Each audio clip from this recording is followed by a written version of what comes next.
এই সংক্ষিপ্ত সময়ের মধ্যে একজন পবিত্র মানুষকে নিয়ে কথা বলবো ইনশাআল্লাহ তাআলা। সমসাময়িক প্রেক্ষাপটে বিশেষ করে শেষ 100 বছরে যখন থেকে অটোম্যান এম্পায়ারদের ডিফিট করা হয়েছে 1921 সালের পর থেকে এই ট্রেন্ডটা খুব বেড়ে গেছে। নবী করিম সাল্লাল্লাহু আলাইহি ওয়াসাল্লামের পবিত্র চরিত্র নিয়ে এখন যে যার মতো করে ব্যাখ্যা করার প্রয়াস পেয়েছে আর কি। যদিও এটা আবু লাহাবের সুন্নাহ, আবু জাহেলের সুন্নাহ, এটা উতবা বিনতে আমের আরেকজন ছিল, উতবা বিনতে আবু মুঈত, আরেকজন ছিল সাল্লাম বিন আবু হুকাইক, আরেক ব্যক্তি ছিল আশনাক বিন শারিক, এরকম কিছু একটা তার নাম। এই সব মানুষরা ছিল আইয়ামে জাহিলিয়াতের মধ্যে। এই মানুষদেরই সুন্নাহ আর কি এখন নতুন করে চালু করা হচ্ছে বিভিন্ন জায়গায়, মুক্ত চিন্তার নামে, বাক স্বাধীনতার নামে, কলম চর্চার নামে, বিভিন্ন নাম দিয়ে আমরা এখন নবী সাল্লাল্লাহু আলাইহি ওয়াসাল্লামের পবিত্র চরিত্র নিয়ে যা ইচ্ছা তাই কথা বলার চেষ্টা করছি বা দুঃসাহস দেখাচ্ছি। তাব্বাত ইয়াদা আবি লাহাব ওয়া তাব কি জন্য নাজিল হয়েছিল? নবী সাল্লাল্লাহু আলাইহি ওয়াসাল্লাম যখন সবাইকে সমবেত করে বলেছিলেন যে আমি যদি বলি তোমাদেরকে এই পাহাড়ের পিছনে শত্রু দল অপেক্ষা করছে, তোমরা কি আমার কথা বিশ্বাস করবে? সবাই বলেছিল যে আমরা তোমাকে আল আমিন বা সত্যবাদী বলে জানি, অবশ্যই তোমার কথা বিশ্বাস করব। তখন তিনি বলেছিলেন কুলু লা ইলাহা ইল্লাল্লাহ তুফলিহুন, তোমরা শুধু বলো লা ইলাহা ইল্লাল্লাহ, আল্লাহ ছাড়া কোনো ইলাহ নেই, তোমরা সফল হয়ে যাবে। এটা আইয়ামে জাহিলিয়াতের কথা।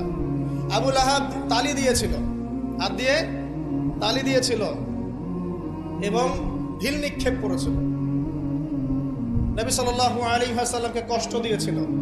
আল্লাহ পাক সূরা নাজিল করেছেন তাব্বাত ইয়াদা আবি লাহাব ওয়া তাব, ধ্বংস হোক আবু লাহাবের দুই হাত এবং সে নিজেও ধ্বংস হোক। কিয়ামত পর্যন্ত এই পৃথিবীতে যদি একটা মুসলিমও বেঁচে থাকে এবং সে যদি কোরআন পড়তে জানে, সে আবু লাহাবকে এই সূরা পড়ার মধ্য দিয়ে অভিশাপ দিবে ইনশাআল্লাহ তাআলা। এটা নবী সাল্লাল্লাহু আলাইহি ওয়াসাল্লামের শান আর মর্যাদা। সে শুধু একবার বলেছে হাততালি দিয়ে, এই কথা বলার জন্য আমাদেরকে ডেকেছিলে? এই কথা বলার জন্য আমাদেরকে ডেকেছ? আমরা আমাদের বাপ দাদাদেরকে, তাদের ইলাহকে ত্যাগ করে তোমার এক আল্লাহ বিশ্বাস করব, এই জন্য ডেকেছ? ঢিল নিক্ষেপ করেছিল, গালি দিয়েছিল। তার আপন চাচা নবী সাল্লাল্লাহু আলাইহি ওয়াসাল্লামের আপন চাচা, আল্লাহ পাক আয়াত নাজিল করলেন আবু লাহাব ধ্বংস হোক এবং সে নিজেও মা আগনা আনহু মালুহু ওয়া মা কাসাব, তার এই সম্পদ এবং সে যা অর্জন করেছে পৃথিবীতে, এগুলো কোনোই কাজে আসবে না। সায়াসলা নারান যাতা লাহাব, শীঘ্রই অচিরেই, সায়াসলা অচিরেই সে প্রবেশ করবে এমন আগুনে যে আগুন লাল অগ্নিশিখা নির্বাপিত করছে। সাথে ওয়ামরাতুহু, তার স্ত্রীও, হাম্মালাতাল হাতাব, যে কিনা কি করত?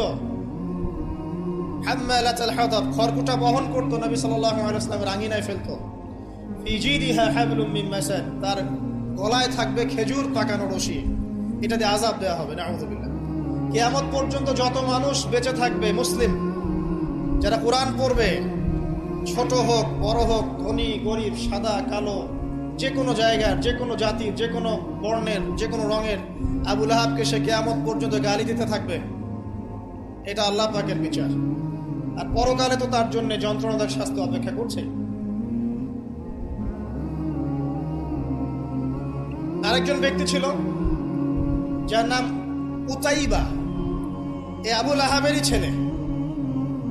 একদিন নবী সাল্লাল্লাহু আলাইহি ওয়াসাল্লামকে সে গিয়ে বলছে ওয়ান নাজমি ইযা হাওয়া, এই সূরার এই প্রথম দিকের আয়াতগুলো আমি বিশ্বাস করি না। এক পর্যায়ে নবী সাল্লাল্লাহু আলাইহি ওয়াসাল্লামের সাথে বাকবিতণ্ডা করতে লাগলো।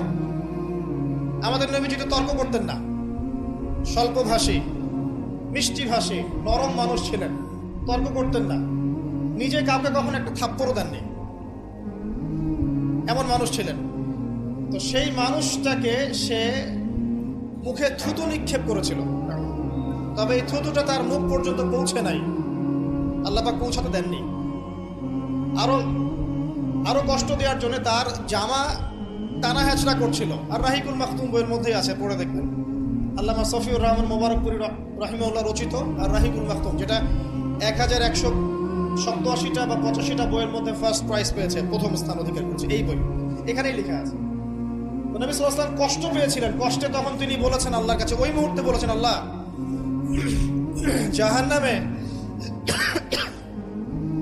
জাহান্নামে তোমার যে কুকুরগুলো আছে, জাহান্নামে কুকুর আছে আযাব দেওয়ার জন্য, এগুলোর মধ্যে একটা এর পিছনে আল্লাহ তুমি লেলিয়ে দিও। এটা বদদুয়া করেছেন নবী সাল্লাল্লাহু আলাইহি ওয়াসাল্লাম। আমাদের কিছু সুশীল আছে, তারা বলতে চায় যে নবী সাল্লাল্লাহু আলাইহি ওয়াসাল্লাম কখনো কটু ভাষা ব্যবহার করতেন না, কখনোই না। প্রয়োজন বোধে নবী সাল্লাল্লাহু আলাইহি ওয়াসাল্লাম বদদুয়াও করেছেন। প্রয়োজন বোধে নবী সাল্লাল্লাহু আলাইহি ওয়াসাল্লাম টানা 1.5-2 মাস ধরে বদদুয়া করেছেন। কোথায়? রাজির ঘটনা। রাজি একটা ঝর্ণার নাম, একটা কূপের নাম, এক একজন এক একভাবে ব্যাখ্যা করে। এখানে 10 জন সাহাবীকে চোরাগুপ্তা হামলা চালিয়ে হত্যা করা হয়। একদল লোক এসে বলেছিল, আপনার সাহাবীদের মধ্যে এমন কিছু সাহাবীকে পাঠান যাদেরকে আমাদের কওমে নিয়ে গেলে ইসলাম শেখা যাবে, মুআল্লিম। নবী সাল্লাল্লাহু আলাইহি ওয়াসাল্লাম 10 জন সাহাবীকে পাঠিয়েছিলেন। এই 10 জনকে ট্র্যাপে ফেলে, এখন যেমন মুসলিমদেরকে ট্র্যাপে ফেলে হত্যা করা হয়, ট্র্যাপে ফেলে 10 জনকে হত্যা করা হয়। 3 জন ভাগ্যবশত বেঁচে যান, পাহাড়ের উপরে আশ্রয় নেন। তাদেরকে বলে, তোমরা নেমে আসো, তোমাদেরকে ছেড়ে দিব। তারা তীরের আঘাতে ক্ষতবিক্ষত ছিলেন। তারা মনে করলেন হয়তোবা তার অঙ্গীকার রক্ষা করবে, নেমে আসলেন। নামার সাথে সাথেই তাদেরকে বেঁধে ফেললো, মক্কায় বিক্রি করে দিল। তাদের মধ্যে একজনের নাম খুবাইব রাদিয়াল্লাহু আনহু। খুবাইব রাদিয়াল্লাহু আনহু, যার নাম আমাদের যুব সমাজ জানে না। আমাদের যুব সমাজ শাহরুখ খানের নাম জানে, খুবাইব রাদিয়াল্লাহু আনহু নাম জানে না। যাকে মক্কার সবার সামনে, একটা গাছের নিচে মক্কার সবার সামনে শুলদণ্ড দিয়ে হত্যা করা হলো। শুলদণ্ড মানে পিছনের রাস্তা দিয়ে কিছু একটা লোহার দণ্ড প্রবেশ করিয়ে মাথা দিয়ে বের করে দেওয়া। এই দণ্ড দিয়ে তাকে হত্যা করা হয়েছে। হত্যা করার আগে তাকে বলা হয়েছে, তুমি কি চাও? সে বলেছে, আমি 2 রাকাত নামাজ পড়তে চাই। এবং নামাজটাকে সংক্ষিপ্ত করেছে। সংক্ষিপ্ত করে সে হাত তুলে আল্লাহর কাছে দোয়া করেছিল, আল্লাহ উপস্থিত যারা আছে এদের একটাকেও তুমি ছেড়ো না। ওয়াকতুলহুম বাদাদা, তাদের সবাইকে তুমি সবগুলাকে এক জায়গায় করে হত্যা করো। দেখা গেছে ওই সবার লাশ বদরের কূপে পড়েছিল। বদরের পরেও যে যুদ্ধগুলো হয়েছে এগুলোতে এরা মারা গেছে।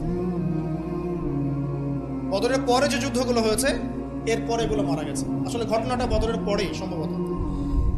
যাই হোক, আমি যেটা বলতে চাচ্ছি, খুবাইব রাদিয়াল্লাহু আনহুকে তখন অপশন দেওয়া হয়েছিল যে তোমার জায়গায় যদি মুহাম্মদ সাল্লাল্লাহু আলাইহি ওয়াসাল্লামকে হত্যা করি, তুমি কি নিষ্কৃতি নিবে?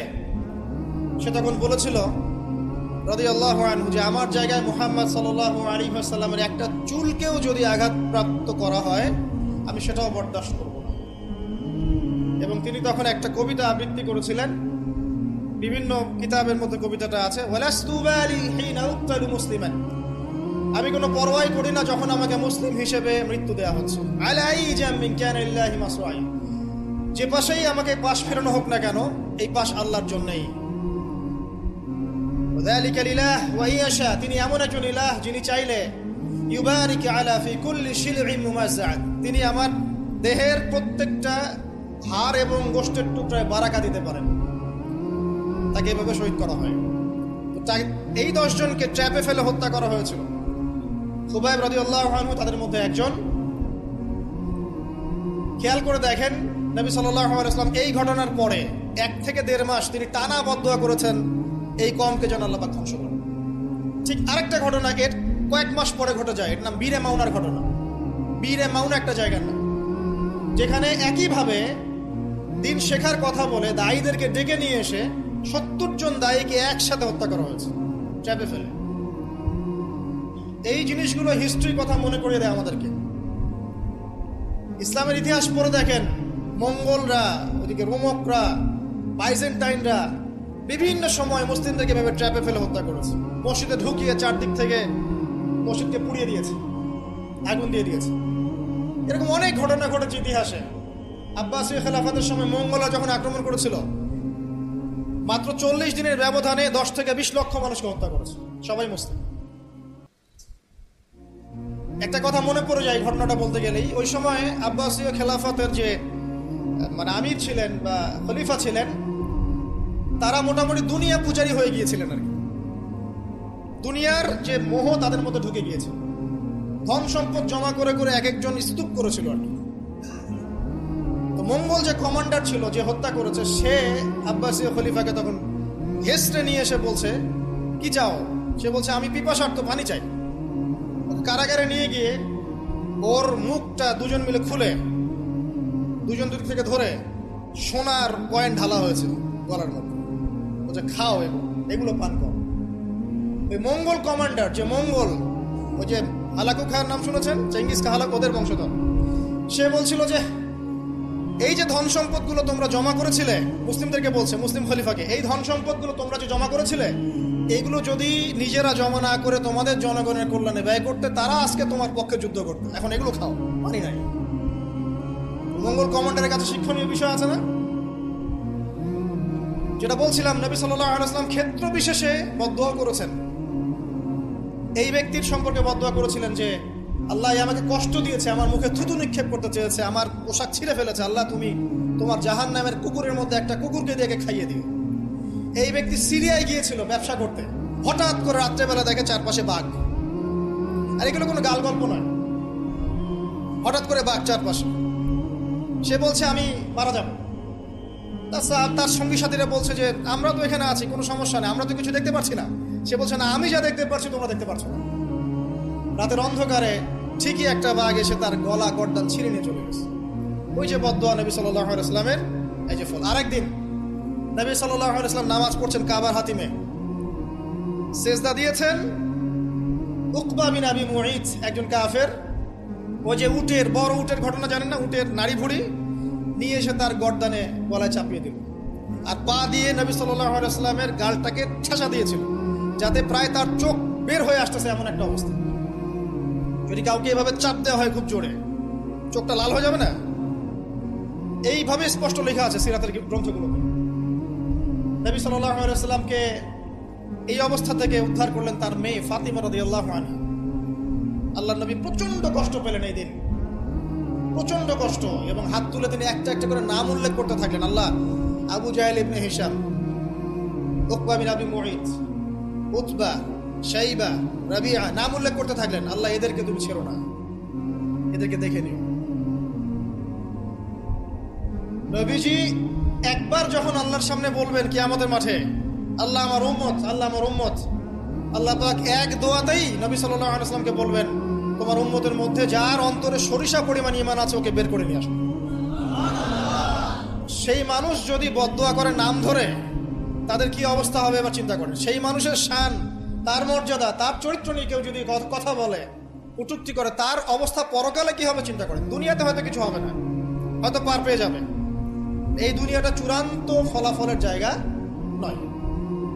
আর মুসলিমরা এখন দুর্বল, তাদের আল্লাহর কাছে দোয়া করা ছাড়া এখন কোনো অপশনও নাই। দোয়ার অনেক অনেক ক্ষমতা আছে। নবী সাল্লাল্লাহু আলাইহি ওয়াসাল্লাম দোয়া করলেন, এই 10 জন ব্যক্তির লাশ বদরের প্রান্তরে পাওয়া গেছে। আবু জেহেল দেখবেন বদরের নিহত হয়েছে, উতবা, শাইবা, সবগুলা বদরের কূপে। এবং কূপে যখন তাদেরকে ফেলা হয়েছে, নবী সাল্লাল্লাহু আলাইহি ওয়াসাল্লাম কূপের পাশ দিয়ে যাওয়ার সময় বলছিলেন, তোমরা কি তোমাদের জাযা পেয়ে গেছো? তখন সাহাবীরা বলছিল, ইয়া রাসূলুল্লাহ, তারা তো মাইয়িত, তারা তো শুনতে পাচ্ছে না, আপনি কার সাথে কথা বলছেন? নবীজি বললেন, অবশ্যই তারা আমার কথা শুনছে। আরেকজন ব্যক্তি ছিল যে নবী সাল্লাল্লাহু আলাইহি ওয়াসাল্লামকে নিয়ে এই কবিতা, গল্প, নৃত্য, মেয়েদেরকে নাচাতো, এসব তৈরি করতো, মক্কা ছড়াতো। তার নাম আশনাক বিন শরীক। একটু বৃদ্ধ লোক ছিল, বুদ্ধিজীবী টাইপের আর কি, খুব পণ্ডিত। তো এই কাজ করতে থাকতো। নবী করিম সাল্লাল্লাহু আলাইহি ওয়াসাল্লাম বদদুয়া করেছিলেন, প্লেগ, বসন্ত, গায়ে পচন ধরার মধ্য দিয়ে লোকের মৃত্যু হয়েছে। আরো আছে, বলতে গেলে অনেক সময় চলে যাবে, আপনাদের খুতবার সময় খুব শর্ট। আমি অন্য টপিকে যেতে যাচ্ছি। আমি বলতে যাচ্ছি, এই আইয়ামে জাহেলিয়াত থেকে এটা চলে আসছে। নবী করিম সাল্লাল্লাহু আলাইহি ওয়াসাল্লামকে জীবিত অবস্থায় এই 23 বছরে মোট 16 বার হত্যা করার চেষ্টা করা হয়েছে। কতবার? এবং তাকে এই 23 বছরের নববী জীবনে প্রায় 15টা গালি খেতে হয়েছে। সাহের, জাদুকর, কাযযাব, মহামিথ্যাবাদী, ফারিকুল জামাত বিভক্তকারী, ঐক্য বিনষ্টকারী, অনেক কথা শুনতে হয়েছে, 15টার মতো। কাবা ঘরে যখন তিনি তাওয়াফ করছেন মক্কা বিজয়ের পর, তখনও তাকে চোরাগুপ্ত হামলা চালিয়ে হত্যা করার চেষ্টা করা হয়েছে। তিনি বসে আছেন, তার সামনে তরবারি নিয়ে গেছে, আল্লাহ ওহীর মাধ্যমে জানিয়ে দিয়েছেন, তিনি বলেছেন তরবারি কি জন্য এনেছো? আমাকে হত্যা করার জন্য। সাথে সাথে সে মুসলিম হয়েছে।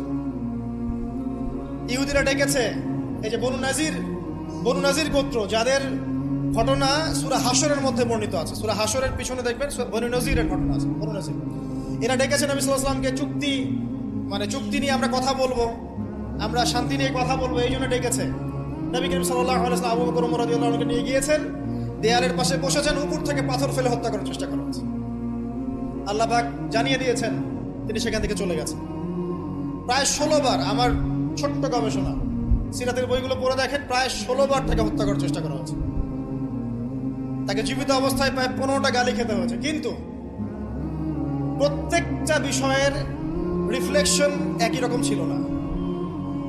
মাক্কি জীবনে নবী সাল্লাল্লাহু আলাইহি ওয়াসাল্লাম প্রচন্ড সবর এবং ধৈর্যের পরিচয় দিয়েছেন, দোয়া করেছেন, বদদোয়া করেছেন, হেদায়েতের দোয়া করেছেন।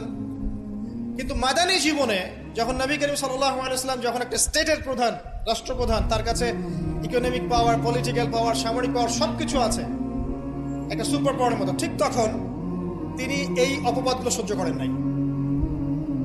একজন ব্যক্তির নাম কাব বিন আশরাফ, নবী করিম সাল্লাল্লাহু আলাইহি ওয়াসাল্লাম সাহাবীদেরকে বলেছেন, ওকে মেরে চলে আসো। সাহাবীগণ এই মিশনটা বাস্তবায়ন করেছেন। পরে আরেকজন ছিলেন সাল্লাম বিন হুকাইল, আর এক ইহুদি নেতা।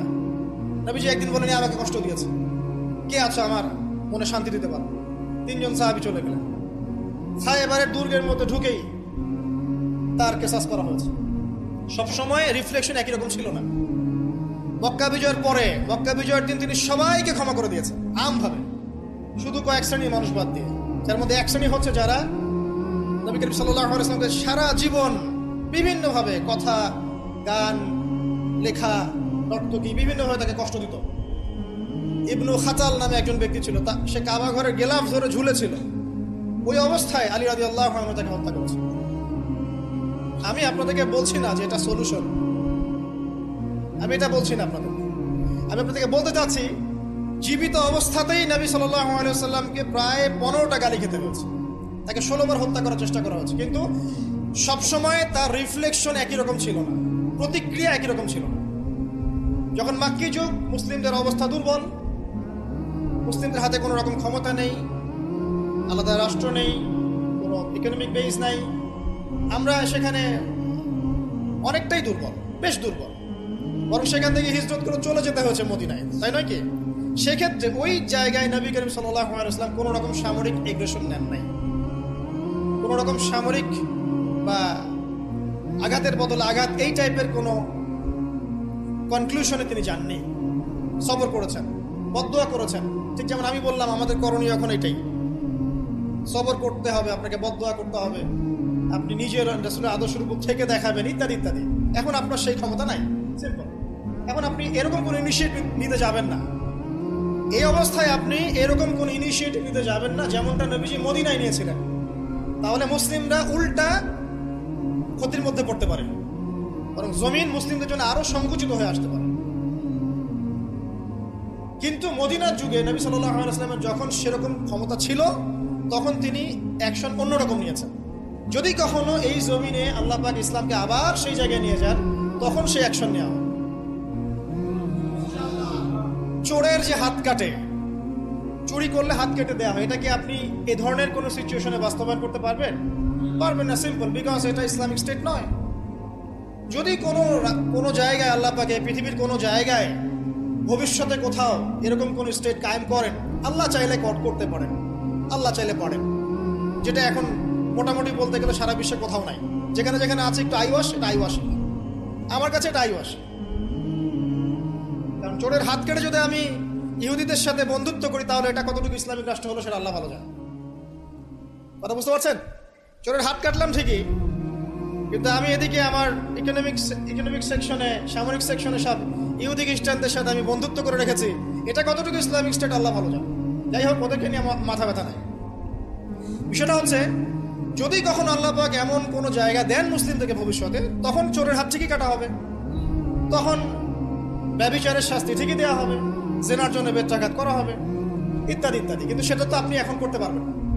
তাই এখন কোনো আত্মঘাতী অবস্থায় যাবেন না, এটা সবচেয়ে বড় কথা। আমার আগে সবচেয়ে প্রথম নসিহত, নবী করিম সাল্লাল্লাহু আলাইহি ওয়াসাল্লামকে নিয়ে অনেক কথাবার্তা হচ্ছে, চারপাশে হবে, এমন কোনো আত্মঘাতী পদক্ষেপ নেবেন না যাতে ইসলাম আরো সংকুচিত হয়, মুসলিমদের অবস্থা আরো খারাপ হবে। এখন কি করবেন সেটা আমি আগে বলছি। প্রথম কথা হচ্ছে, এখন আপনাকে আমাকে নিজেকে আগে নবী সাল্লাল্লাহু আলাইহি ওয়াসাল্লামের সুন্নতের উপর দাঁড়াতে হবে। আমি প্রতিদিন ক্লিন শেভ করি, আর নবী সাল্লাল্লাহু আলাইহি ওয়াসাল্লামকে কেউ কটূক্তি করেছে, তাকে নিয়ে আমার মাথা ব্যথার শেষ নাই। আগে নিজের গালে দাড়ি নিয়ে আসো তুমি।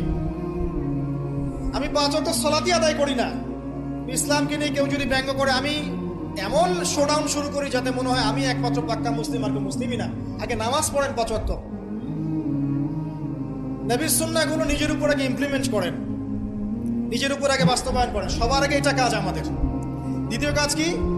নিজের পরিবারের মধ্যে ইসলামের নবী সাল্লাল্লাহু আলাইহি ওয়াসাল্লামের যে সুন্নাহগুলো আছে এটা বাস্তবায়ন করা। এখানে তো কেউ আপনাকে চাপ প্রয়োগ করছে না। আপনি চাইলে আপনার পরিবারটাকে ইসলামিক পরিবার হিসেবে গড়ে তুলতে পারেন।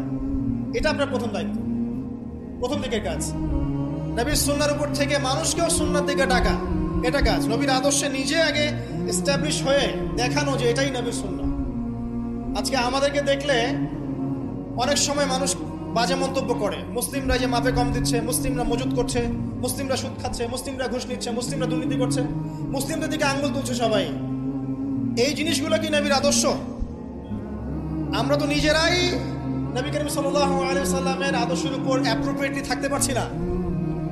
তাহলে আমরা কি সত্যিকার অর্থেই আদর্শ উম্মাহ হতে পেরেছি? আমাদের প্রথম কাজ আগে এইটা, আগে নিজের উপর এটা ইমপ্লিমেন্ট করা।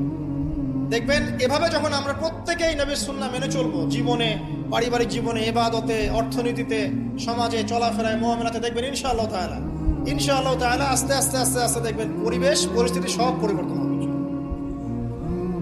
তাই প্রথম নসিহত, অনেকেই কিছু উগ্রপন্থী কমেন্ট করে থাকেন ফেসবুকে, এইটা ওইটা, এগুলোতে যাবেন না প্রিয় ভাইয়েরা। এগুলো আমাদের দিনের জন্য উল্টা ক্ষতি ডেকে আনবে।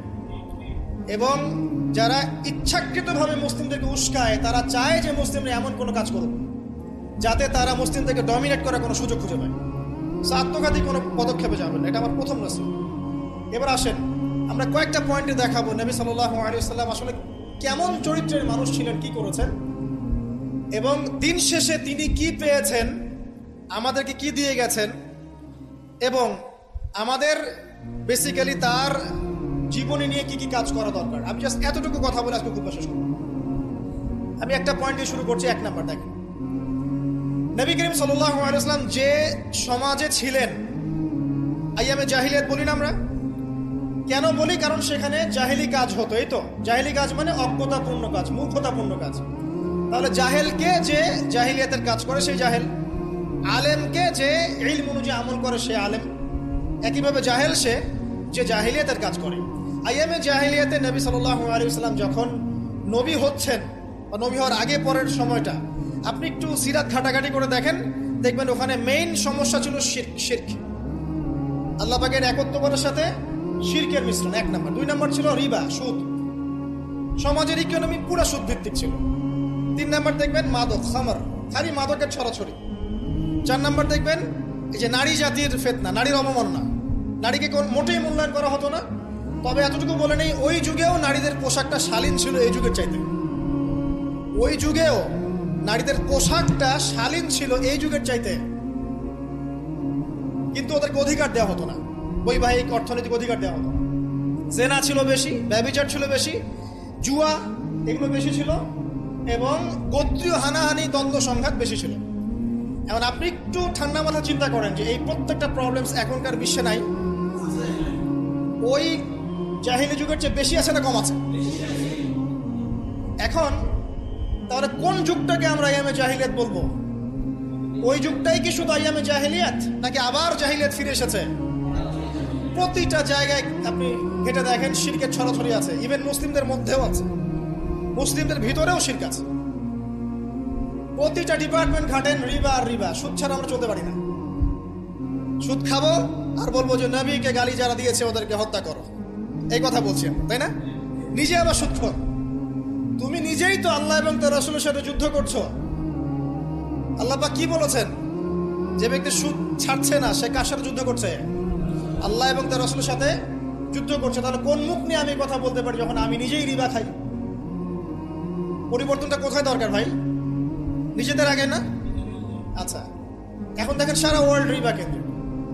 আমি এটা নিয়ে এখন ব্যাখ্যা করতে যাচ্ছি না। এরপরে মাদক, আপনারাই ভালো জানেন যে প্রত্যেকটা যুব সমাজের এই যে সেক্টর, স্কুল লেভেলের বাচ্চারা পর্যন্ত এখন ভয়াবহ সব মাদক সেবন করছে। এগুলো নামও শুনিনি আমরা কখনো। মাদকদ্রব্য নিয়ন্ত্রণ অধিদপ্তর তাদের যত কাজ করছে, ক্লান্ত হয়ে যাচ্ছে, তাও মাদক থামাতে পারছে না। প্রশাসনের লোকজন মাদকের পিছনে রেড দিতে দিতে, মিশন চালাতে চালাতে ক্লান্ত হয়ে যাচ্ছে। একটাকে ডিফেন্ড করছে, আরেকটা নতুন মাদক আসছে।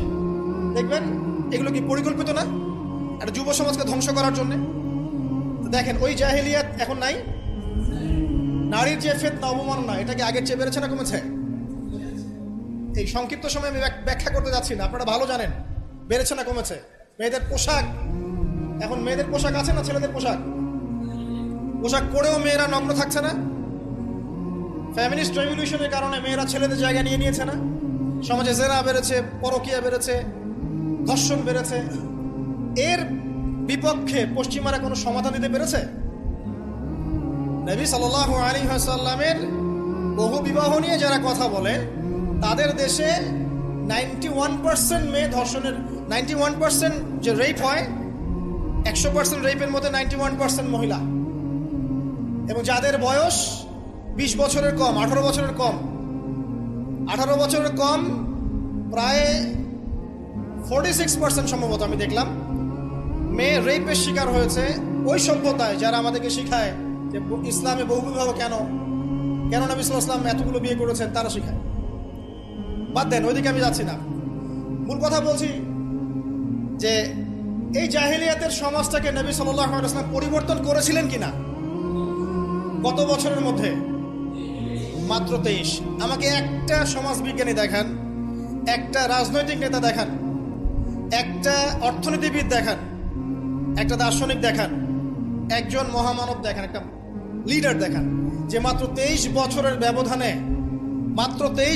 ব্যবধানে পুরো আইএমএ জাহিলিয়াতকে এমনভাবে পরিবর্তন করেছেন যে মক্কা বিজয়ের পরে না মক্কায় কোনো শিরক আছে, না কোনো সুদ আছে, না কোনো মাদক আছে, না কোনো নারীর হেনস্থা অবমাননা আছে, না বেপর্দা অশ্লীলতা আছে, না জেনা আছে, না ব্যভিচার আছে, না গোত্রীয় হানাহানি দ্বন্দ্ব আছে।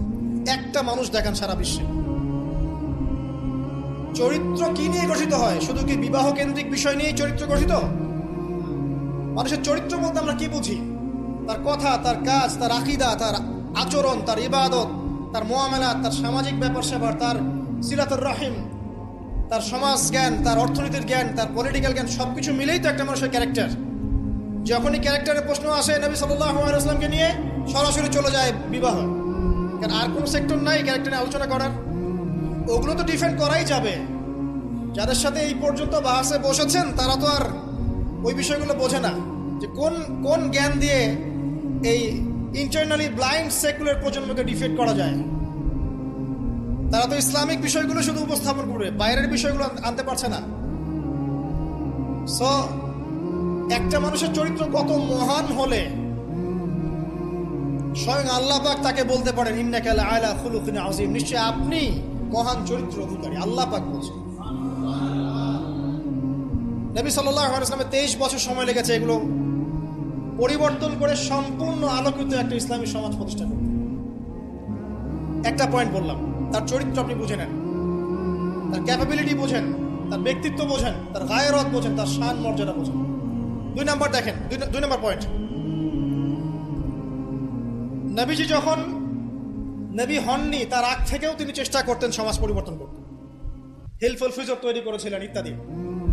40 বছর বয়সে যখন ওহী আসলো, 40 বছর বয়সে যখন ওহী আসলো, কি আসলো? আল কোরআন এবং তার ব্যাখ্যা সুন্নাহ। এই কোরআন এবং সুন্নাহকে কাজে লাগিয়ে, এর শিক্ষা দিয়ে, এর জ্ঞানটাকে প্রচার করে, মানুষের মধ্যে এর জ্ঞানটাকে ইনস্টল করে নবী সাল্লাল্লাহু আলাইহি ওয়াসাল্লাম পুরো সমাজটাকে সংস্কার করলেন। তাহলে যে জ্ঞানতাত্ত্বিক বিপ্লব, আমরা যেটা কথা বলি জ্ঞানতাত্ত্বিক বিপ্লব, জ্ঞানের রেভলিউশন, জ্ঞান নিয়ে কথা বলা, শিক্ষা দেওয়া, শিক্ষার মাধ্যমে অজ্ঞতার অন্ধকার দূর করা, কে সবার আগে করেছে এই 1400 বছর হিস্ট্রিতে?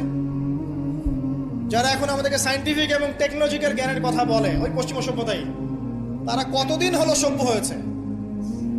কতশো বছর আগে সেখানে ফরাসি বিপ্লব হয়েছে, কত শতাব্দী হলো সেখানে সায়েন্টিফিক এবং টেকনোলজিক্যাল রেভলিউশনগুলো হয়েছে? 100-200 বছর, সর্বোচ্চ 300 বছর। 1400 বছর আগে নবী সাল্লাল্লাহু আলাইহি ওয়াসাল্লাম ইকরা দিয়ে জ্ঞানের রেভলিউশন করেছেন। সাহাবীদেরকে জ্ঞান শিক্ষা দিয়েছেন। কোন জ্ঞান? অভ্রান্ত সত্যের উৎস, ওয়াহির জ্ঞান। ওরা যে জ্ঞান শিখাচ্ছে সেটা কি? বস্তুবাদী জ্ঞান।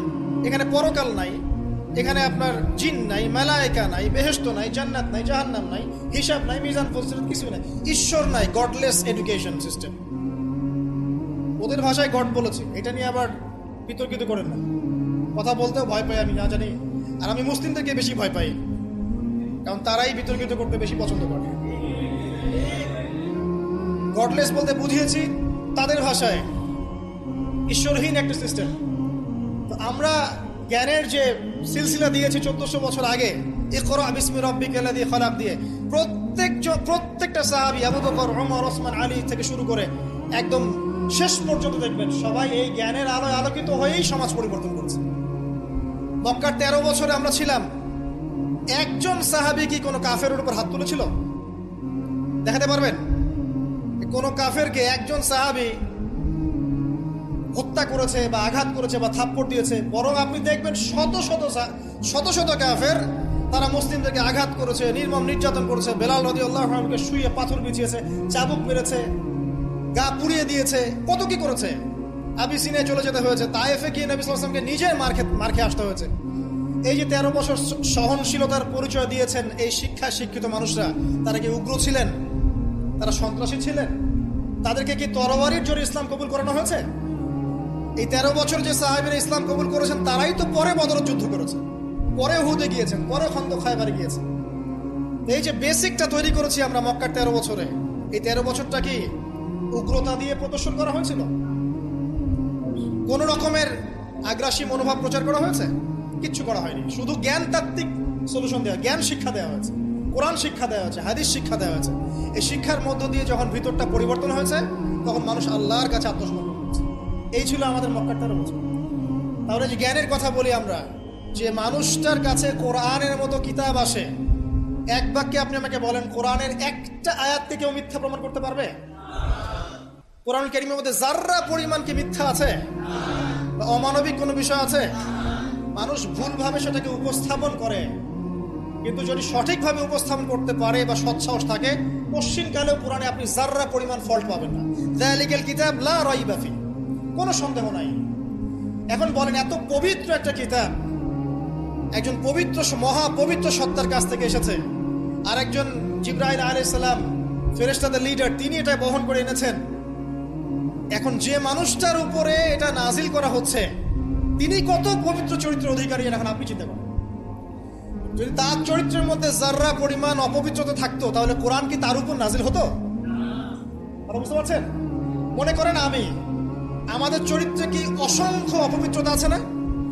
আমার উপরে কি আল্লাহর নূর, আল্লাহর এই যে কিতাব, ওহী, এগুলো অবতীর্ণ হওয়ার সুযোগ আছে কোনো? নাই।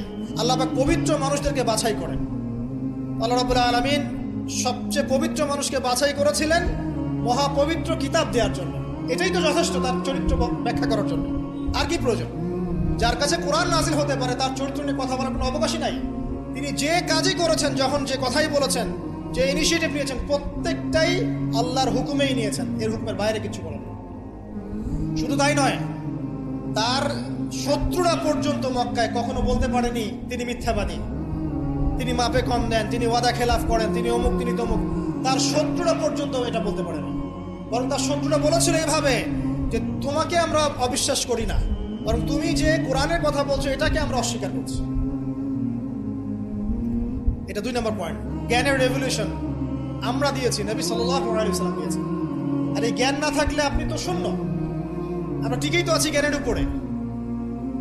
আর একটা বিষয় সবার কান খুলে শুনে রাখা উচিত, পবিত্র কোরআন এবং সহিহ সুন্নাহ বা নবী সাল্লাল্লাহু আলাইহি ওয়াসাল্লামের সুন্নাহর মধ্যে এমন কোনো বিষয় নাই যেটা ব্যাখ্যা করা হয়নি। এটা মানতে যদি আপনার আপত্তি থাকে, আমরা আপনার সাথে লড়াই করব না, আমরা আপনার সাথে ঝগড়া করব না, বিবাদ করব না, আপনাকে আঘাত করব না। আপনাকে বিনয়ের সাথে বলবো, আপনি আরো 10 বার স্টাডি করেন, আপনি আরো 10 বার স্টাডি করেন, কোরআন এবং সুন্নাহকে আরো 10 বার স্টাডি করেন। আপনি খুঁজে পাবেন ইনশাআল্লাহ কোরআন এবং সুন্নাহর মধ্যে কোনো রকমের ভুল ত্রুটি, মানবতা বিরোধী কিচ্ছু নেই। আল্লাহ পাক আমাদের সবাইকে বোঝার তৌফিক দান করুন। এগুলো রাখেন তো ভাই, এই বুদ্ধি দিচ্ছে, আপনি রাখেন, এটা রাখেন।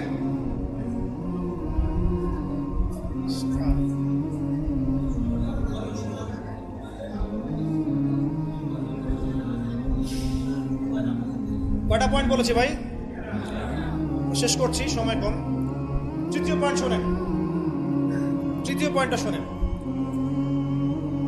নবী করিম সাল্লাল্লাহু আলাইহি ওয়াসাল্লাম শুধু এমন মানুষ ছিলেন না যিনি শুধু কোরআন সুন্নাহর কথাগুলো নিজেই বলে ক্ষান্ত হয়েছেন, নিজের উপর আমল করেন নাই। এমন মানুষ তিনি ছিলেন না। প্রত্যেকটা আয়াত এবং হাদিস যখন এসেছে তার কাছে, তিনি নিজে আগে সেটার উপর আমল করে দেখিয়েছেন। দেখেন, একজন মানুষ দিন প্রচার করছেন, একজন মানুষ যিনি পরিবার চালানোর জন্য রুজি রোজগারের চেষ্টা করছেন, একজন মানুষ তিনি পিতার দায়িত্ব পালন করছেন, একজন মানুষ তিনি স্বামীর দায়িত্ব পালন করছেন। নবী সাল্লাল্লাহু আলাইহি ওয়াসাল্লামের স্ত্রীরা কি তার প্রতি অসন্তুষ্ট ছিল? একজন মানুষ যিনি আবার যখন মদিনায় গেছেন তখন সেখানকার সামরিক বিষয় ডিল করছেন, পররাষ্ট্রনীতি অ্যাপ্লাই করছেন, রাজা বাদশাদের কাছে ইসলামের দাওয়াত দিচ্ছেন, যখন প্রয়োজন হচ্ছে তখন বদরের মাঠে তিনি অস্ত্র ধরছেন। একজন মানুষ যে এতগুলো কাজ করছেন, এই ভার্সেটাইল ক্যারেক্টার পাওয়া যাবে একটা মানুষ দেখান মহাবিশ্বে।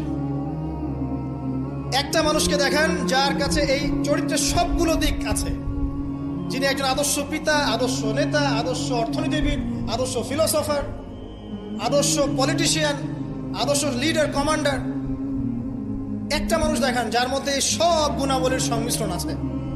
তারপরেও কি ব্যাখ্যা করতে হবে যে এই মানুষের চরিত্র আল্লাহ পাক কর্তৃক সার্টিফাইড, এই মানুষ আল্লাহর কর্তৃক মনোনীত একজন বান্দা? আর তো কিছু প্রয়োজন নাই।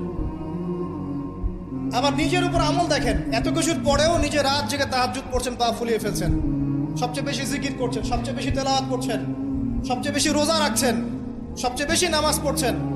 শুধু কথা বলেই ক্ষান্ত থাকছেন না, নিজেও আমল করছেন এবং সবচেয়ে সেরাটা করছেন। এমন একজন মানুষকে খুঁজে দেখান যে শুধু বড় বড় কথা নিজে বলেই না, বরং আমল করেও দেখায়। বহু অর্থনীতিবিদ আছে দেখবেন অনেক বড় বড় কথা বলবে, নিজে সুদখোর। বহু দেখবেন পলিটিশিয়ান আছে বড় বড় কথা বলবে, নিজে করাপ্টেড, দুর্নীতিবাজ। বহু দেখবেন সোশ্যাল নেতা আছে অনেক বড় বড় সামাজিক রেভলিউশনের কথা বলে। আপনি দেখবেন এই নবী সাল্লাল্লাহু আলাইহি ওয়াসাল্লামের এই সোনালী সমাজকে সে মূল্যায়ন করছে। বহু দেখবেন ফিলোসফার আছে, দার্শনিক, আমরা এটাতে পড়েছি যে দর্শনের বড় বড় বিষয় নিয়ে কথা বলছে, জ্ঞান, আত্মা, ঈশ্বর, মহান সত্তা, পরম সত্তা, জ্ঞানের ডেফিনেশন, বস্তুবাদ, অভিজ্ঞতাবাদ, কত কথা বলছে। দেখবেন শেষে গিয়ে একটা কনক্লুশনও আসতে পারে না। আজ পর্যন্ত জ্ঞান আসলে কি এটার ব্যাখ্যাতে আসতে পারে নাই, একটা কনক্লুশন আসতে পারে নাই। আমরা যেমন বলছি জ্ঞান মানে ওয়াহি, আল্লাহর ওয়াহি হচ্ছে চূড়ান্ত জ্ঞান, সিম্পল, শেষ, ফুল স্টপ। আল্লাহর ওয়াহি হচ্ছে চূড়ান্ত জ্ঞানের উৎস, আল্লাহর ওয়াহি হচ্ছে চূড়ান্ত জ্ঞানের উৎস, ফুল স্টপ। এটা আমাদের কমপ্লিমেন্ট, আমাদের আকীদা, মানহাজ। আর তাদেরকে দেখবেন জ্ঞান মানে বুদ্ধি, জ্ঞান মানে অভিজ্ঞতা, জ্ঞান মানে সমন্বয় ইত্যাদি বলতে বলতে মুখের ফেনা উঠে যাচ্ছে, কোনো কনক্লুশন আসতে পারছে না কেউ। নবী সাল্লাল্লাহু আলাইহি ওয়াসাল্লাম এমন একজন মানুষ ছিলেন যিনি সবকিছু শুধু আলোচনা করেই, ব্যাখ্যা করেই আর মানুষকে দাওয়াত দিয়ে ক্ষান্ত ছিলেন না, বরং তিনি কাজ করে দেখিয়েছেন। অ্যাজ এ ফিলোসফার তিনি সফল, অ্যাজ এ পলিটিশিয়ান সফল, অ্যাজ এ সামরিক লিডার তিনি সফল, একজন কূটনীতিবিদ তিনি সফল, সমাজবিজ্ঞানী তিনি সফল, অ্যাজ এ ফাদার তিনি সফল, অ্যাজ এ হাজব্যান্ড তিনি সফল। কি চাচ্ছেন? একজন মানুষের মধ্যে এত কোয়ালিটি থাকার পরেও তার চরিত্র নিয়ে কথা বলছেন। ওই যে বিয়ে, আয়েশা রাদিয়াল্লাহু আনহাকে কেন বিয়ে করলেন এত কম বয়সে? আপনি কি জানেন রবীন্দ্রনাথ ঠাকুরের বাবা কত বছর বয়সে বিয়ে করেছেন? আপনি কি জানেন রবীন্দ্রনাথ ঠাকুর নিজে কত বছর বয়সে বিয়ে করেছেন? এবং যাকে বিয়ে করেছেন তার বয়স কত ছিল? সে তো আপনাদের ট্যাগর। তিনি বিয়ে করেছেন 17 বছর বয়সে বা 18 বছর বয়সে, এবং তার স্ত্রীর বয়স ছিল 11 বছর। ওই এটা নিয়ে তো কোনো কথা বলেন না কখনো। সুবহানাল্লাহ, এটা বলতে গেলেও সময় চলে যাবে। তাওরাত ইহুদিরা কথা বলে এখন এগুলো নিয়ে। তালমুদ ওদের একটা কিতাব আছে তালমুদ, ওখানে এমনও লেখা আছে যে 9 বছরের নিচে মেয়েকে বিয়ে করাটা পুণ্যের কাজ। নেন, ইহুদি ওল্ড টেস্টামেন্টেও আছে এটা। মনুসংহতি একটা কিতাব আছে, বই, কিতাব বলা ঠিক হবে না, সেখানেও এসেছে মেয়ের যখন বয়স মানে বয়সন্ধিকালে আসবে, স্রাব ঋতুস্রাব হচ্ছে, তাকে বিয়ে দিতে হবে। আমরা রামায়ণ পড়ছি, একটু জিজ্ঞাসা করবেন ওদেরকে বিনয়ের সাথে, আচ্ছা আমাকে কাইন্ডলি বলেন রাম আর সীতার যখন বিয়ে হয়েছে সীতার বয়স কত ছিল? যদি সে অনেস্ট হয়ে থাকে তাকে অ্যান্সার করতে পারে। কত বছর বলেন? কত বছর? 7 বছর। নেন এবার বহু বিবাহ নিয়ে কথা বলছেন, আপনাদের অবতারদের হিস্ট্রি ঘেটে দেখেন কতটা করে বিয়ে করেছে, কি বুঝাতে যাচ্ছেন। একটা মানুষের চরিত্র ব্যাখ্যা করার জন্য একটা অপশন, সেটা হলো মেয়ে, নারী, ওইটা দিয়ে টান দিলেই মানে চরিত্র কালার করা যায়। সবচেয়ে বড় কথা শোনেন, হাদিসটা সহিহ বুখারীতে এসেছে, কিন্তু সবচেয়ে বড় কথা হচ্ছে অনেক স্কলার মুসলিম বিশ্বের, তারা কিন্তু এর সাথে অনেক সময় দ্বিমত পোষণ করেছেন যে সত্যিকার অর্থে আয়েশা রাদিয়াল্লাহু আনহার বয়স তখন 9 ছিল কি না, এটা নিয়ে অনেক কথা আছে। আমি শুধু না, অনেকেই কথা বলেছেন, হিস্ট্রি ঘেটে দেখেন, অনেক আলেম কথা বলেছেন। কেউ বলেছেন তখন বয়স ছিল 15, কেউ বলেছেন 17, কেউ বলেছেন 18। একজন তো গাণিতে হিসাব মিলিয়ে দেখিয়েছেন যে বয়স ছিল তখন 18। আর একটা কথা আসলেই চোখ বন্ধ করে এটাকে হজম করে নিয়ে আমরা এটাকে ডিফেন্ড করার চেষ্টা করি। সুবহানাল্লাহ। বাদ দেন, ওইদিকে যাচ্ছি না। আমরা এই বিষয়গুলোকে নিয়ে তর্ক করার জন্য খুতবার আয়োজন করছি। তার চরিত্রের যে মৌলিক বিষয়গুলো, এগুলো সমাজের সামনে উপস্থাপন করাটা মূল উদ্দেশ্য। আমি 3টা পয়েন্ট বলেছি, আরেকটা পয়েন্ট বলছি শোনেন। নবী করিম সাল্লাল্লাহু আলাইহি ওয়াসাল্লাম এই যে 23 বছরের জীবনের কথা বলেছি, প্রথম 3 বছর গোপনে দাওয়াত দিয়েছেন, এরপর প্রকাশ্যে দাওয়াত দিয়েছেন, ধৈর্যশীল ছিলেন, সবর করেছেন, মার খেয়েছেন, নিজের মাতৃভূমি ছেড়ে চলে গেছেন, সেখানে তাকে আল্লাহ পাক ক্ষমতা দিয়েছেন। আমি আপনাকে তার স্যাক্রিফাইসগুলো দেখাচ্ছি, একটু স্যাক্রিফাইসগুলো দেখেন। তিনি কি ভালো ঘরের সন্তান ছিলেন না? তার কি টাকা পয়সার অভাব ছিল? তার স্ত্রী খাদিজা রাদিয়াল্লাহু আনহা, যাকে তিনি 40 বছরের একজন নারীকে তিনি বিয়ে করেছেন, এই জায়গায় কিন্তু তাদের কোনো কথা নাই, আছে? যখন তার বয়স মাত্র 25 বছর, কোন 25 বছরের যুবক 40 বছরের নারীকে বিয়ে করতে চাইবেন? এবং তিনি যতদিন জীবিত ছিলেন ততদিন তিনি আরো স্ত্রী গ্রহণ করেন নাই। বাদ দেন, তার কিন্তু টাকা পয়সা, আধিপত্য, প্রতিপত্তি, বংশের এগুলোর গৌরবের অভাব ছিল না। তারপরেও তার স্যাক্রিফাইসগুলো দেখেন। তিনি মার খাচ্ছেন, তার দাঁত শহীদ হচ্ছে, তার রক্ত ঝরছে, তায়েফে তার রক্ত দিয়ে জুতা আটকে গেছে, তাকে গালি খেতে হচ্ছে, তাকে হত্যা চেষ্টা সহ্য করতে হচ্ছে, আত্মীয় স্বজন তাকে ছেড়ে চলে যাচ্ছে, তাকে অর্থনৈতিক বয়কট করা হচ্ছে, গাছের ছাল পাতা খেয়ে শিয়ারে আবু তালেবে 3 বছর তিনি সময় কাটাচ্ছেন, নিজের মাতৃভূমি ছেড়ে চলে যেতে হচ্ছে, কষ্ট, যুদ্ধ করতে হচ্ছে, না খেয়ে থাকতে হচ্ছে, খন্দকের যুদ্ধে নিজের এই পেটের মধ্যে পাথর বেঁধে থাকতে হচ্ছে, পরপর 3 দিন তার ঘরে চুলা জ্বলছে না, তার ঘরে খাবার নাই, এই খেজুরের রস খেয়ে তিনি জীবনযাপন করছেন, তার স্ত্রীদের ঘরেও খাবার নাই। একজন মুসাফির এসেছে, খাবার চাচ্ছে, তিনি বলছেন দেখো আমার স্ত্রীদের ঘরে খাবার আছে কিনা। প্রত্যেকটা স্ত্রীর ঘর সার্চ করে একটা খাবার পাওয়া গেল। স্যাক্রিফাইস করছেন, ঘুম নাই, বিনীত রজনী যাপন করছেন। এই যে শারীরিক কষ্ট, মানসিক কষ্ট, অর্থনৈতিক কষ্ট, দেশ ত্যাগ করা, এই যে কঠিন সবর, সংগ্রাম, মুজাহাদা, তার স্বার্থটা কি আমাকে বল? তার কি স্বার্থ? এখানে নবী সাল্লাল্লাহু আলাইহি ওয়াসাল্লামের ব্যক্তি স্বার্থটা কোথায়? তাকে তো আল্লাহ পাক মাকামে মাহমুদ দিয়েছেন, জান্নাতের সর্বোচ্চ মাকাম আল্লাহ পাক তাকে দিয়েছেন।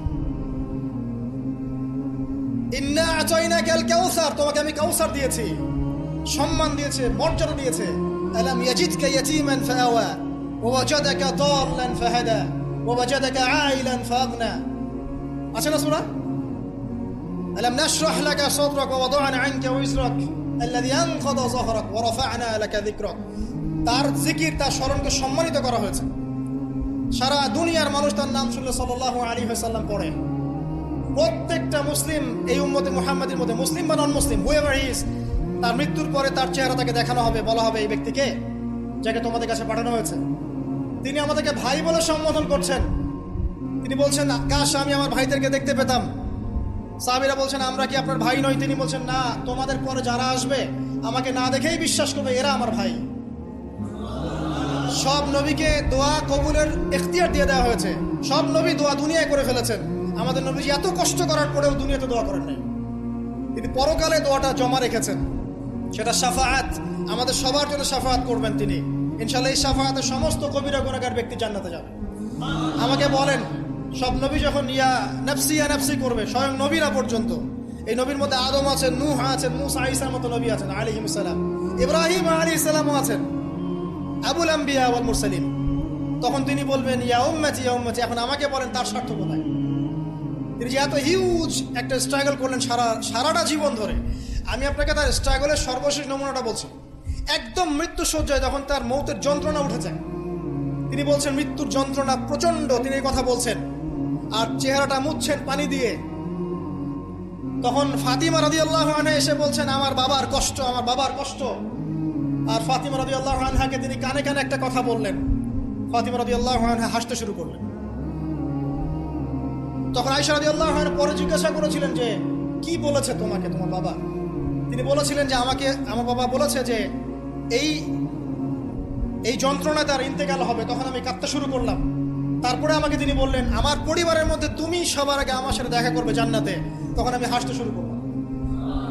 এই জায়গায় একটা ঘটনা ছিল, সেটা হলো যখন তিনি প্রচন্ড কষ্ট করছেন মৃত্যুর যন্ত্রণায়, ফাতিমা রাদিয়াল্লাহু আনহা তিনি বলছেন, আমার বাবার কষ্ট। নবী সাল্লাল্লাহু আলাইহি ওয়াসাল্লাম বলছেন, শোনো ফাতিমা, লিসেন, এই স্টেটমেন্টটা খুব ভালো করে শোনেন এবং মন থেকে উপলব্ধি করার চেষ্টা করেন। তিনি বলেছেন, হে ফাতিমা, আজকের পর থেকে তোমার বাবার কোনো কষ্ট থাকবে না। আমার কথা বুঝতে পারছেন না? আজকের পর থেকে তোমার বাবার কোনো কষ্ট থাকবে না, মানে আজকে তিনি জান্নাতুল ফিরদাউসে চলে যাবেন। এই যে 23 বছর তিনি ছিলেন নবী হিসেবে, প্রতিটা দিন রাত তাকে দিনের জন্য কষ্ট করতে হয়েছে। শারীরিক কষ্ট, মানসিক কষ্ট, খাদ্যের কষ্ট, বাসস্থান। আচ্ছা, আমরা তো অনেক কথা বলি অনেক নেতাদেরকে নিয়ে, অনেক দার্শনিক, বিজ্ঞানী, সমাজবিজ্ঞানী, ফিলোসফার, বুদ্ধিজীবী ইত্যাদি। আমাদের যা আছে আমরা একটু মিলাই। নবী সাল্লাল্লাহু আলাইহি ওয়াসাল্লামের কি ছিল? এই মহান নেতা যিনি সারা জীবন কষ্ট করলেন, শেষে ফাতিমা রাদিয়াল্লাহু আনহাকে বলছেন, আজকের পর কোনো কষ্ট থাকবে না, আজকেই শেষ, সব কষ্ট আজকেই শেষ হয়ে যাবে। এই ব্যক্তির কি বাড়ি ছিল ডুপ্লেক্স? এই ব্যক্তির কতটুকু জমি ছিল? এই ব্যক্তি কতটুকু খাবার খেয়েছে প্রত্যেক দিন? এই ব্যক্তির কয়টা আলিশান জামা ছিল আমার মতো, আপনার মতো? এই ব্যক্তির কত ব্যাংক ব্যালেন্স ছিল? এই ব্যক্তির কি ছিল দুনিয়াতে? দুনিয়ার জীবন চলার জন্য তার ঘরে কি ছিল? আসলে আমাদের প্রত্যেকের ঘরে যা আছে, নবী সাল্লাল্লাহু আলাইহি ওয়াসাল্লামের চেয়ে বেশি সম্পত্তি আছে। এই হিউজ স্ট্রাগল তিনি করলেন কার জন্য, মানে কাদের জন্য? তিনি পেলেনটা কি? এক কথায় উত্তর হচ্ছে, এই কষ্ট তিনি করেছেন উম্মতে মুহাম্মাদির জন্য। আফসোস, দুর্ভাগ্য যে আজকে উম্মতে মুহাম্মাদির মধ্যে এক শ্রেণীর মানুষ তার চরিত্র নিয়ে কথা বলে, দুঃসাহস করে, লজ্জায় তাদের মাথা হেড হয়ে যায় না। লজ্জা থাকতে হয় মানুষের মধ্যে। তো ধরেন কেউ একজন আপনার প্রতি ইহসান করেছে, অনেক উপকার করেছে আপনার, আপনি যদি তাকে নিয়ে ভালো মন্দ কথা বলা শুরু করেন, বুঝতে হবে আপনার নির্লজ্জ প্রকৃতির মানুষ, আপনি লজ্জাই নেই আপনার। আপনি একজন মানুষের কাছে ইহসান বুঝার, সে আমার জন্য কত পরিশ্রম করেছে, আপনার তো তার পা ধুয়ে দেওয়া উচিত। সাহাবা একরাম রাদিয়াল্লাহু আনহুম এই কাজটাই করতেন এবং তারা আল্লাহ এবং তার রাসূলকে আপন মনে করতেন। কোনোদিন তার কাছে গিয়ে কোনো হাত যে পেতেছে কখনো ফিরে আসে নাই খালি হাতে। কোনোদিন কেউ দান চেয়েছে তিনি ফিরিয়ে দেননি। একদিন নামাজে দাঁড়িয়েছেন, ইকামত হওয়ার পরে আবার বাসা চলে গিয়েছেন। সাহাবীরা অবাক, কি ব্যাপার? একটু পর ফিরে আসলেন, বললেন আমার কাছে কিছু দিনার ছিল, এগুলো সাদাকা করে দিয়ে তারপরে নামাজে দাঁড়ালেন। সবসময় সত্য বলেছেন, সত্যের উপর থেকেছেন, এতিমদের খোঁজ নিয়েছেন, বিধবাদের পাশে ছিলেন, উম্মাহকে ঐক্যবদ্ধ করেছেন, মানুষের মাঝে ভেদাভেদ দূর করেছেন, এক ওয়ান উম্মাহ নেশন গঠন করেছেন, সুদ দূর করেছেন, মাদক দূর করেছেন, শিরক দূর করেছেন, আল্লাহ ভোলা মানুষকে আল্লাহকে চিনিয়েছেন, পরকালকে চিনিয়েছেন, মানুষকে জান্নাতের পথ দেখিয়েছেন। কি করেন নাই? আপনি আমাকে একটা সেক্টর দেখান যেটা মানুষ করার বাকি থাকে, যেটা তিনি করেন নাই, একটা সেক্টর দেখান। তারপরে মহান মানুষের সম্পর্কে আমরা বাজে ধারণা লালন করছি, আজে বাজে কথা বলছি। দেখুন, এখন মুসলিমদের হয়তো কিছু করার নাই, বদদোয়া তারা করবে, এবং এই বদদোয়ায় নিঃসন্দেহে ইফেক্টেড হবে তারা যারা নবী সাল্লাল্লাহু আলাইহি ওয়াসাল্লামের সাথে শত্রুতা করছে, কোনো সন্দেহ নাই। কিন্তু এমন একটা সময় আসবে, দেখবেন আজকে থেকে 100, 200, 500 বছর, কত বছর আমরা জানি না, যে এই পৃথিবীর বুকে নবী সাল্লাল্লাহু আলাইহি ওয়াসাল্লামকে নিয়ে একটা বাজে মন্তব্য করার মানুষ অবশিষ্ট থাকবে না ইনশাআল্লাহ। এটা আসবেই। কবে? ননসেন্স প্রশ্ন, আমি জানি না, কিন্তু আল্লাহ এবং তার রাসূল কোরআন হাদিসে বলেছেন আসবেই। ওটা না আসা পর্যন্ত কিয়ামত হবে না ইনশাআল্লাহ। আমি আর খুব লম্বা করছি না, আর অনেক কথা হয়তো বলতে পারতাম, আমাদের হাতে টাইম কম, শুধু এখানে একটা পয়েন্ট বলে শেষ করে দিই। প্রিয় ভাইয়েরা এবং বোনেরা যারা খুতবা শুনবেন, আমাদের নিজেদের কিছু কাজ আছে। আমি আমভাবে সমস্ত মুসলিমদেরকে অনুরোধ করব, ইনক্লুডিং মি, আমাকে অলসো। সর্বপ্রথম আমাদের কাজ হচ্ছে নবী সাল্লাল্লাহু আলাইহি ওয়াসাল্লামের সুন্নাহগুলোর উপর আমল করা। সবার আগে আমাদের কাজ হচ্ছে নবী সাল্লাল্লাহু আলাইহি ওয়াসাল্লামের পবিত্র জীবনী মুখস্থ করে ফেলা। এখন ওয়াদা করেন আল্লাহর কাছে যে আগামী 1 থেকে 2 মাসের মধ্যে আপনি যে যেখানে পড়াশোনা করছেন করেন, আমার কোনো আপত্তি নাই। নবী সাল্লাল্লাহু আলাইহি ওয়াসাল্লামের পবিত্র জীবনী অন্তত আর রাহিকুল মাখতুম বইটা মুখস্থ করে ফেলবেন। আপনি নিজে কতটুকু জানেন নবী সম্পর্কে, এটা বড় টেস্ট। আমাদের নিজেদেরকে আগে জানতে হবে নবী সম্পর্কে, আমরা জানি কতটুকু। আমি হয়তো অনেক একটু এগ্রেসিভলি কথাগুলো বললাম, কিন্তু এটা দুঃখের সাথে বলছি যে আমাদের যুব সমাজ নবী সাল্লাল্লাহু আলাইহি ওয়াসাল্লামকে চিনে না। তারা জানে না তার নাম কি, তার বংশ কি, তার শৈশব কেমন করে কেটেছে, তার স্ত্রী কতজন, তাদের নাম কি, তিনি মক্কায় কখন কি করেছেন, মদিনায় কি করেছেন, কখন হিজরত করেছেন, তার হাদিসগুলো কি কি। তার 100টা হাদিস তারা কখনো পড়ে দেখে নাই, 10টা হাদিস তারা আরবি সহ বলতে পারে না, তার উপর নাজিলকৃত আল কোরআন পড়ে দেখছে না, পড়া শিখছেও না। দেখেন, এরকম ধ্বজভঙ্গ উম্মাহ দিয়ে কখনো ইসলামের রেভলিউশন সম্ভব না। যত বড় বড় কথা বলেন না কেন, যতদিন যাবে জমিন আরো সংকীর্ণ হতে থাকবে। যতক্ষণ পর্যন্ত না আমরা আমাদের অবস্থা পরিবর্তন করব, ততক্ষণ পর্যন্ত আমাদের অবস্থার উন্নতি আল্লাহ পাক দিবেন না। ইন্নাল্লাহা লা ইউগাইয়িরু বিকাওমিন হাত্তা ইউগাইয়িরু মা বিআনফুসিহিম। আল্লাহ পাক কোনো কওমের অবস্থা ততক্ষণ পরিবর্তন করেন না যতক্ষণ তারা নিজেরা তাদের অবস্থা পরিবর্তনের চেষ্টা না করে। অতএব প্রথম কাজ আমাদেরকে আমাদের নবী সম্পর্কে জানতে হবে। আপনার প্রতিবাদের ভাষা হবে জ্ঞানের মধ্য দিয়ে। আমি নবী সাল্লাল্লাহু আলাইহি ওয়াসাল্লাম সম্পর্কে জানবো, তার হাদিসগুলো মুখস্থ করবো, তার সুন্নাহ মাফিক চলবো, চলে দেখাবো, এটাই আমার প্রতিবাদ। কথা কি বুঝতে পারছেন? এটাই হবে আমার প্রতিবাদ, যে আমি নবী সম্পর্কে জানবো, তার সিরাত ছোটস্থ মুখস্থ করে ফেলবো, নবীজির জীবনী সম্পর্কে জানবো, তার সম্পর্কে যে বাজে কথাগুলো বলা হয় এগুলোর কাউন্টার জবাব দেওয়ার জ্ঞান আমার থাকবে। আমি তার হাদিসের উপর আমল করব, মানুষকে দাওয়া দিব, এটাই হবে আমার প্রতিবাদ। প্রতিবাদের অনেক ভাষা থাকে, শুধু উচ্চবাচ্য করলেই প্রতিবাদ হয় না। নিজেদেরকে আগে আমাদেরকে তার আদর্শের উপর এস্টাবলিশ হতে হবে, তখন গিয়ে ওই ওই আয়াতের উপর আমল হবে। লাকাদ কানা লাকুম ফি রাসূলিল্লাহি উসওয়াতুন হাসানাহ। এবং এই উসওয়াতুল হাসানা আমরা জীবনের সব ক্ষেত্রে বাস্তবায়নের চেষ্টা করবো ইনশাআল্লাহ আযজা ওয়া জাল্লা। প্রিয় ভাইরা, রাসূলের সিরাত পড়ুন, সিরাত মুখস্থ করুন, নবী সাল্লাল্লাহু আলাইহি ওয়াসাল্লামের হাদিসগুলো মুখস্থ করুন, পড়ুন। কোরআন অবশ্যই পড়া শিখুন, কোরআনের দাওয়াত মানুষকে দিন। উগ্রপন্থায় যাবেন না, একই সাথে শৈথিল্যতাবাদীও হবেন না। মধ্যম পন্থায় থাকেন, ইসলামের দিকে মানুষকে ডাকতে থাকেন। রাতারাতি কোনো ফলাফল পাওয়া যায় না, আস্তে আস্তে আস্তে আস্তে দেখবেন ফলাফল আসবে। নিজেদের সন্তানদেরকে কোরআন শেখান, হাদিস শেখান, নবীর আদর্শ শেখান। মসজিদ মাদ্রাসাগুলো গড়ে তোলেন, আবাদ করেন, সিলেবাসে পরিবর্তন আনেন, আধুনিকতা নিয়ে আসেন। যে জ্ঞান অর্জন করলে তারা দুনিয়া আখিরাত দুটি অর্জন করতে পারবে, এই জ্ঞানে তাদেরকে শিক্ষিত করেন। এবং ইলমের সাথে, প্রজ্ঞার সাথে, নূর বসিরার সাথে, মাউইজাতুল হাসানা, এগুলো দিয়ে আপনি ইসলামের দুশমনদের মোকাবেলা করেন। আল্লাহ পাক আমাদের সবাইকে নবী সাল্লাল্লাহু আলাইহি ওয়াসাল্লামের আদর্শে আদর্শবান হওয়ার তৌফিক এনায়েত করুন, আমিন।